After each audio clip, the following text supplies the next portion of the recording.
You know counseling really sucks. Why do I need anger management? Shit, I only did what any normal guy would do. I mean, come on, how bad could it have been? Sure, a few people got hurt, but they deserved it. They caused my life to spiral out of control, and now there's R2, so what's the problem? Hi all, my name is Hank Wilson and I have anger issues. This group counseling was court-ordered. I am 35, married, for the moment, and have 3 kids. 2 boys and a girl, and I love them to death. Jeff, the appointed group counselor, asked me, "Why did the court make you come here today, Hank?" "Well now, Jeff, it's a long story," I said. "Well, Hank, we're all here for the next 3 hours, take all the time you need," said Jeff. I cleared my throat and began telling my story. I won't go into how I met my wife, but I will tell you her name is Amanda, and at one time I thought she was the sexiest woman alive. This all started because I went to a stag party. My brother was getting married and we were sending him out with a bang. We went all out, strippers, a hooker, and even a nude candygram. After all, this was my little brother. I told Amanda about every little part of it. I didn't want anything coming back on me. The party was a blast. It started about 3 p.m. on Saturday and ended Sunday at 7 p.m.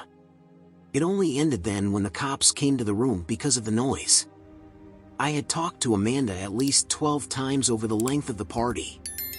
My brother got married and they left for their honeymoon.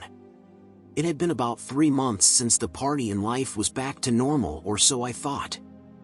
I came home from work and went to the bathroom and took a long shower. I will be the first to admit it, I smelled like ass. I am a fisherman by trade, but I love working on the docks. I think it because the guys can be guys, you know. We hang out, talk shit, and work. I was just coming out of the shower and everything went black. It had to be a truck, but how in the love did it get in my bathroom? I tried to get up, but for some reason I couldn't move. I looked around and everything was fuzzy. All I could make out were 2 figures in front of me. As my eyes came into focus, my wife and her sister were standing in front of me. "So you want to cheat on me, you love," said Amanda. "What in the love is wrong with you?" I said, and tried to get up and finally noticed that I was duct taped to the chair. And when I say duct taped, I mean it was wrapped around my ankles at least 20 times. I couldn't move 1 freaking inch. "Let me go right loving now," I said. "I will after I get even with you, you bastard," said Amanda. Get even? What in the world was she talking about? I didn't do anything. My brother and I made sure we broke none of the rules that were set. They both left. I must have sat there for an hour before they came back. Amanda strolled in, followed by 5 of the guys from the stag party. I looked up and told them to set me free. Mark had always been one of my oldest friends. I've known him for more than 20 years. He was my best man, and I named my son after him. His wife was the only woman in the world other than my wife that I truly trusted. Mark bent down and looked me straight in my eyes and said, "Hank, you shouldn't have cheated on Amanda." And before I could respond, Amanda shoved a ball gag in my mouth. Cheat on Amanda? That lover knew I had never cheated on Amanda. Needless to say, they loved for 3 hours straight. She took it up the ass. She was DP-ed, and she even had a dick in every hole. When they finished, she went in the shower and left me alone with my 5 ex-friends. Mark said, "Too bad we didn't tape it." I just sat there not moving. One of the other guys removed the ball gag. I flexed my jaw and just looked at them. Mark walked up and said, "She was one hot love. I have always wanted to love her. I just couldn't pass up this chance. I know after this we won't be friends again, but I just had to do it." I didn't say anything, I just looked at him and smiled. Mark said, "Hank, let it go, because if you don't, someone will get hurt." Then he punched me in the face with what I don't know, but I woke up about a couple hours later in the hospital. I looked over and saw Amanda sitting in the chair. She must have dozed off, so I got the nurse's attention. "Can you please call the police for me, please?" I asked. The nurse was about to ask why, when I showed her my wrists. She said she'd be right back. She came back about 5 minutes later and said they're on the way. When the officers got there, Amanda had finally woken up. She asked what was going on. I said, "My name is Hank Wilson, about 7 hours ago. My wife had some men tied me down and carried out a gangbang in front of me for cheating on her. The only problem other than her proving how much of a slut she really is that I never cheated.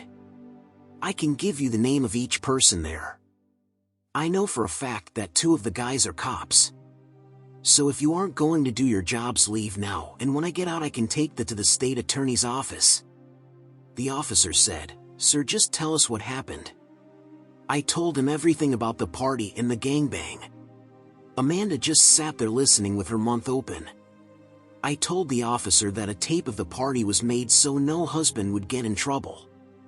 I also told him that if one of the guys had sex with a hooker, it would show it on the tape. The officer stepped over to Amanda and asked her to stand. "Ma'am, you have the right to remain silent." She was charged with assault and kidnapping. I gave them each of the guys' names that were at the gangbang. I thought to myself, it's time to bring the pain. I had gotten hurt, now it was time to hurt everyone involved. As Amanda was being let out, she looked back and told me this wasn't over. "You're lying, Hank, and I'm going to make you pay." The officer told her that she also was being charged with making a threat against my person. I had a week hospital visit and formed a plan to bring the pain. I had quite a few licks to collect on. A lot of people were going to get hurt by this, so I had to be sure that I really wanted to get even. So I made a list. 1. They put me in the hospital. 2. They lied on me and put me in the hospital. 3. They loved my wife and put me in the hospital. 4. My wife is a slut and helped them put me in the hospital. Well, so much for the list. They can have the slut, and besides, I am in the hospital. I am getting even if it kills me. What I had planned just might. I sat in the hospital for the next week plotting and planning. I got out of the hospital and went to the bank. I took out $500,000, and while I was there the teller let me know that my wife had been trying to take out money. She got pissed when she found out that her name wasn't on any of my accounts. Then she came back with her lawyer and was told that even with a lawyer her name wasn't on any of the accounts. They left pissed. I headed right to my brother and asked if he knew a good lawyer. He was pissed at me and asked how I could have our friends arrested.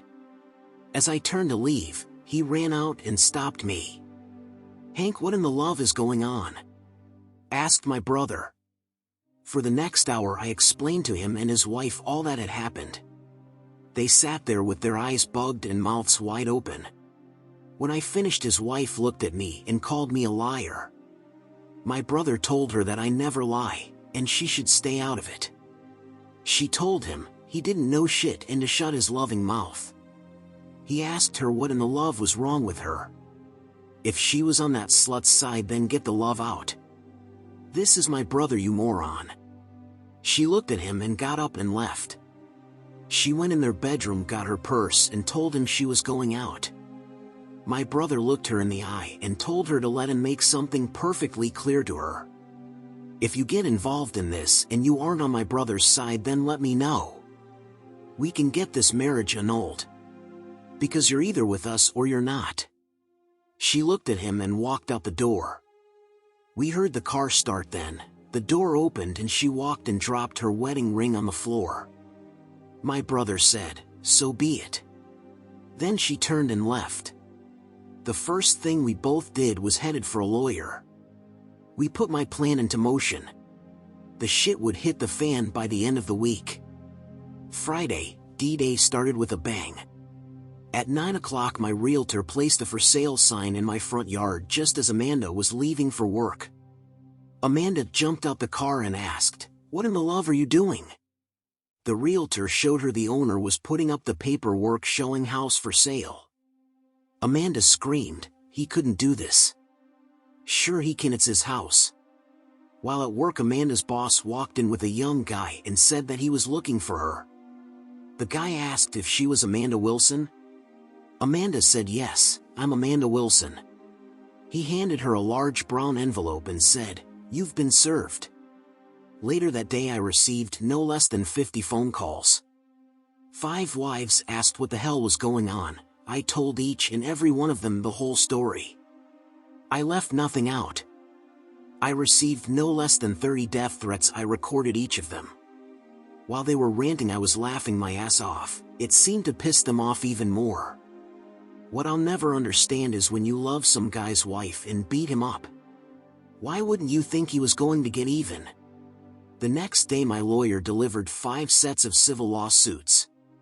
I was asking for $5 million apiece. I sued Amanda for causing body damage and theft of private property. My brother just chugged right along with me. He had a few run-ins with our so-called friends and family. The trial day for the assault charges were closing in. My brother's wife wanted to talk, but she had made her choice and so had he. As I was leaving work the day before the trial, Mark stepped out from behind a car and tried to grab me. I pulled out my .38 and shot him in his balls, by mistake of course. When the police got there, he was screaming that I tried to kill him. I told the cops what happened, and if they didn't believe me, go look at the security camera tapes. Mark started looking around and saw that there were cameras all over the place. "Mark, you're such a dumbass, but don't worry, they might be able to reattach your balls. But if they can't, we know who'll be the bitch in jail. A man with no balls in prison, boy will you very be popular," I said. The officer came back with the security tapes and asked to see my gun permit. I pulled it out and showed it to him. The officer said I was free to go. The trial was a slam dunk. The stag party tape not only showed that I never cheated, it also showed me calling Amanda every few hours. Mark and Amanda decided to stand trial together. She just knew they would walk away free and clear. The judge asked Amanda who told her I cheated, and she said Mark. Mark's attorney said that it was a lie. He said Amanda was a slut and had always wanted Mark to love her. Amanda sat on the stand with her mouth open. Her attorney yelled, "Objection," and asked for a recess. Amanda's attorney came over to me and asked me to talk with him for a minute. "Hank, I know you hate her right now, but can you just let her go down in flames?" said her attorney. "Why would I help that bitch? They tied me up and put me in the hospital, and you want me to help her? Love her, I could have died, so let her fry," I said as I walked away. Amanda asked if she could speak to me for a second. "Hank, I'm sorry. I know I loved up. I was just so mad. I never thought he would have set me up. Come on, Hank, you know I have a bad temper. Hank, I know you still love me. Somewhere deep down you love me. So please put aside your pride and please help me," said Amanda. "Amanda, you hurt me. I mean, you really hurt me. I am going to go against my better judgment and ask the DA to take it easy on you," I said as I left to go chat with the DA. I smiled and walked over to the DA and bent down by his ear. "Fry this bitch, please." I looked over at them and gave them the thumbs up. I would help her like she helped me while I was tied and beat down. Now you want my loving help. Amanda was sentenced to 8 years. Mark was sentenced to 25 years. When the rest of the guys learned about the length of the jail sentences, they all wanted to make deals. Mark's wife Karen came up to me after he was sentenced. "Hank, I know he hurt you and ruined your marriage. But did you have to do this to us?" asked Karen. "Karen, I know you're hurting, but they tied me down. Your husband hit me so much I had a week stay in the hospital. They and Amanda left me sitting there bleeding. I did what needed to be done. I wanted to kill them all. At least this way you have something to look forward to. He'll get out someday and you guys can move on, but I lost my wife, my friends and some family, so who is hurt more?" I turned and walked away. You would think the story ends there, but it doesn't. I'm in anger management class because While Mark was in jail awaiting transport to prison, I was arrested for drunk driving. While serving my 10 days, I kicked his ass as many times as I could. I bashed him in the face while we were in the rec room. I hit him with a metal tray. I kicked him in what was left his balls 10 times. When I had to face the judge, he said he figured out what I had done. He gave me a $50 fine and time served. Over the next 4 trials, I managed to get even with every one of those bastards. 2 of them got jumped doing a bar fight. While the cops were on the way, someone happened to have a taser gun. They both took over 1,000 volts to the nuts. The last 2 were beaten by 4 masked guys. Funny thing, I was in Texas visiting my cousin.